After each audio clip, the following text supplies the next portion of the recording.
Rubik's কিউবের এই প্লাসটা করতে হলে কোনো সূত্র লাগে না, শুধু একটা সিস্টেম জানতে হয়, আর কিছুই না। আসলে কি করতে হয় এইটা দেখেন। প্রথমে আপনি সাদার উল্টা সাইড মানে হলুদ সামনে নেবেন, তারপর হলুদের চারপাশে 4টা সাদা আনবেন। এইভাবে দেখেন, এই 2টা আনলাম। আবার যারা এক কালার মিলাইতে পারে শুধু তারাই পারবে, আর নাইলে তো যারা কিউবের এক কালার মিলাইতে পারবে তারা এইটা করতে পারবে, তাছাড়া তো কেউ মনে হয় না পারবে।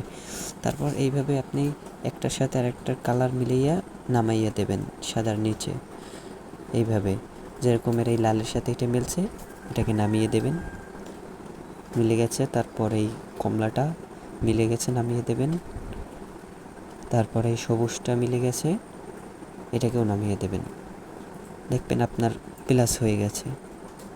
খুব সহজ।